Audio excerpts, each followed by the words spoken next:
with Moggallāna the accountant. Translated by Bhikkhu Sujato.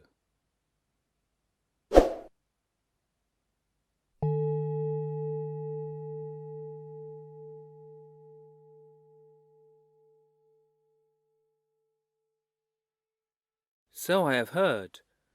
At one time the Buddha was staying near Savatthi in the eastern monastery, the stilt longhouse of Megara's mother. Then the Brahmin Moggallāna the accountant went up to the Buddha and exchanged greetings with him. When the greetings and polite conversation were over, he sat down to one side and said to the Buddha, "Master Gotama, in this stilt longhouse we can see gradual progress down to the last step of the staircase. Among the Brahmins we can see gradual progress in learning the chants. Among the archers we can see gradual progress in archery. Among us accountants who earn a living by accounting, we can see gradual progress in mathematics. For when we get an apprentice, we first make them count. 1, 1, 2, 2s, 3, 3s, 4, 4s, 5, 5s, 6, 6s, 7, 7s, 8, 8s, 9, 9s, 10, 10s. We even make them count up to 100. Is it possible to similarly describe a gradual training, gradual progress, and gradual practice in this teaching and training?" "It is possible, Brahmin. Suppose a deft horse trainer were to obtain a fine thoroughbred. First of all, he'd make it get used to wearing the bit. In the same way, when the realized one gets a person for training, they first guide them like this. Come, mendicant, be ethical, and restrained in the monastic code, conducting yourself well, and seeking alms in suitable places. Seeing danger in the slightest fault, keep the rules you've undertaken. When they have ethical conduct, the realized one guides them further. Come, mendicant, guard your sense doors. When you see a sight with your eyes, don't get caught up in the features and details. If the faculty of sight were left unrestrained, bad, unskilful qualities of desire and aversion would become overwhelming. For this reason, practice restraint, protect the faculty of sight, and achieve restraint over it. When you hear a sound with your ears, don't get caught up in the features and details. If the faculty of hearing were left unrestrained, bad, unskilful qualities of desire and aversion would become overwhelming. For this reason, practice restraint, protect the faculty of hearing, and achieve restraint over it. When you smell an odor with your nose, don't get caught up in the features and details. If the faculty of smell were left unrestrained, bad, unskilful qualities of desire and aversion would become overwhelming. For this reason, practice restraint, protect the faculty of smell, and achieve restraint over it. When you taste a flavor with your tongue, don't get caught up in the features and details. If the faculty of taste were left unrestrained, bad, unskilful qualities of desire and aversion would become overwhelming. For this reason, practice restraint, protect the faculty of taste, and achieve restraint over it. When you feel a touch with your body, don't get caught up in the features and details. If the faculty of touch were left unrestrained, bad, unskilful qualities of desire and aversion would become overwhelming. For this reason, practice restraint, protect the faculty of touch, and achieve restraint over it. When you know a thought with your mind, don't get caught up in the features and details. If the faculty of mind were left unrestrained, bad, unskilful qualities of desire and aversion would become overwhelming. For this reason, practice restraint, protect the faculty of mind, and achieve its restraint. When they guard their sense doors, the realized one guides them further. Come, mendicant, eat in moderation. Reflect properly on the food that you eat, not for fun, indulgence, adornment, or decoration, but only to sustain this body, to avoid harm, and to support spiritual practice. In this way I shall put an end to old discomfort, and not give rise to new discomfort, and I will live blamelessly and at ease. When they eat in moderation, the realized one guides them further. Come, mendicant, be committed to wakefulness. Practice walking and sitting by day, purifying your mind from obstacles. In the evening, continue to practice walking and sitting meditation. In the middle of the night, lie down in the lion's posture on the right side, placing one foot on top of the other. mindful and aware, and focused on the time of getting up. In the last part of the night, get up and continue to practice walking and sitting meditation, purifying your mind from obstacles. When they are committed to wakefulness, the realized one guides them further. Come, mendicant, have mindfulness and situational awareness.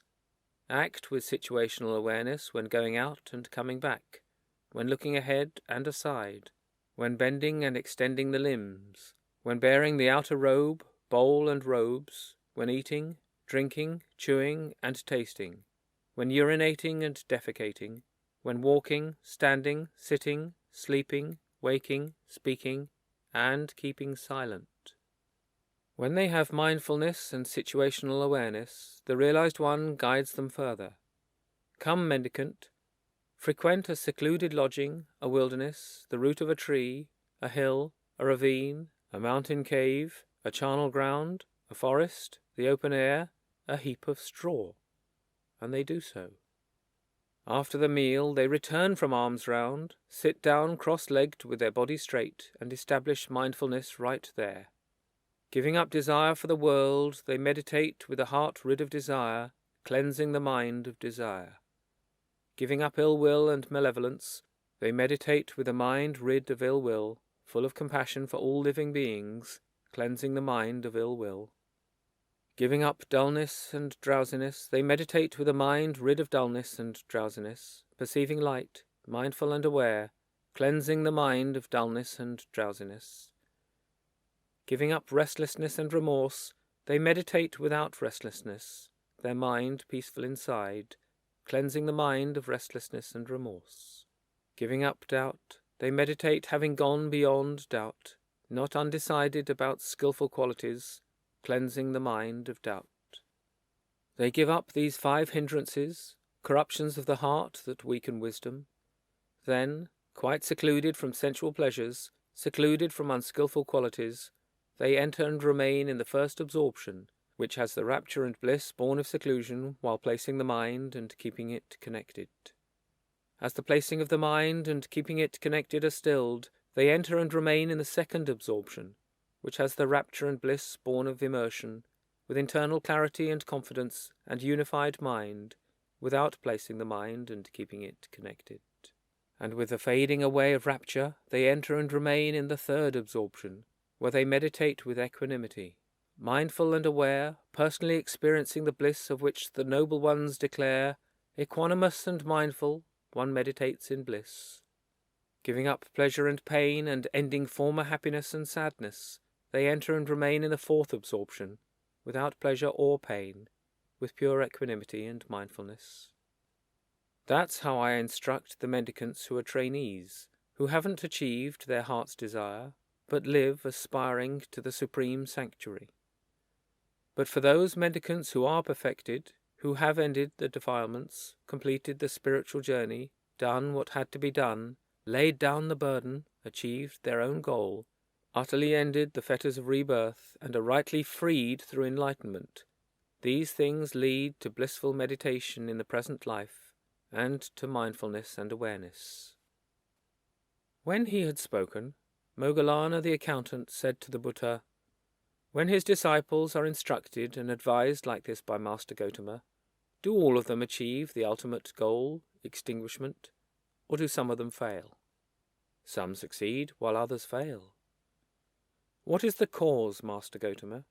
What is the reason why, though extinguishment is present, the path leading to extinguishment is present, and Master Gotama is present to encourage them, still some succeed while others fail?"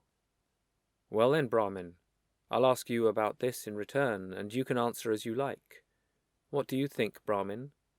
Are you skilled in the road to Rajagaha?" "Yes, I am." "What do you think, Brahmin?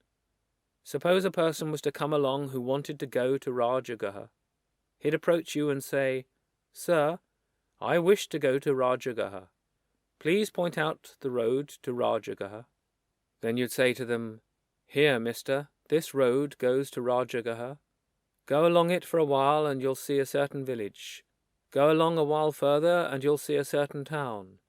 Go along a while further, and you'll see Rajagaha with its delightful parks, woods, meadows, and lotus ponds.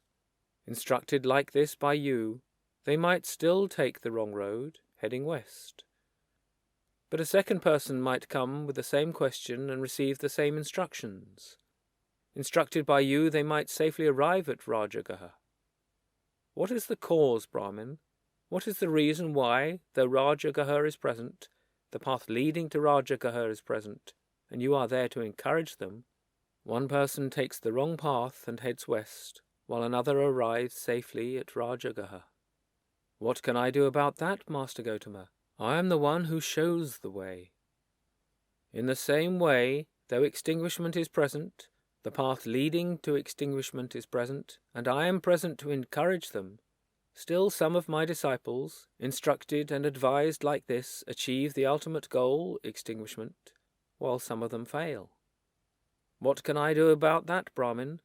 The realized one is the one who shows the way.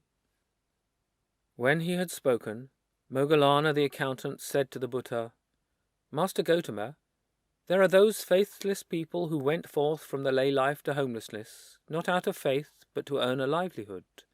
They're devious, deceitful, and sneaky. They're restless, insolent, fickle, gossipy, and loose-tongued. They do not guard their sense doors or eat in moderation, and they're not committed to wakefulness. They don't care about the ascetic life and don't keenly respect the training. They're indulgent and slack, leaders in backsliding, neglecting seclusion, lazy, and lacking energy. They're unmindful, lacking situational awareness and immersion, with straying minds, witless and stupid. Master Gotama doesn't live together with these. But there are these gentlemen who went forth from the lay life to homelessness out of faith. They're not devious, deceitful and sneaky. They're not restless, insolent, fickle, gossipy and loose-tongued. They guard their sense doors and eat in moderation, and they are committed to wakefulness. They care about the ascetic life and keenly respect the training. They're not indulgent or slack, nor are they leaders in backsliding, neglecting seclusion. They're energetic and determined. They're mindful, with situational awareness, immersion, and unified minds, wise, not stupid. Master Gotama does live together with these. Of all kinds of fragrant root, spikenard is said to be the best. Of all kinds of fragrant heartwood, red sandalwood is said to be the best. Of all kinds of fragrant flower, jasmine is said to be the best. In the same way, Master Gotama's advice is the best of contemporary teachings. Excellent, Master Gotama, excellent. As if he were writing the overturned or revealing the hidden, or pointing out the path to the lost, or lighting a lamp in the dark so people with good eyes can see what's there, Master Gotama has made the teaching clear in many ways. I go for refuge to Master Gotama, to the teaching and to the mendicant Sangha. From this day forth, may Master Gotama remember me as a lay follower who has gone for refuge for life.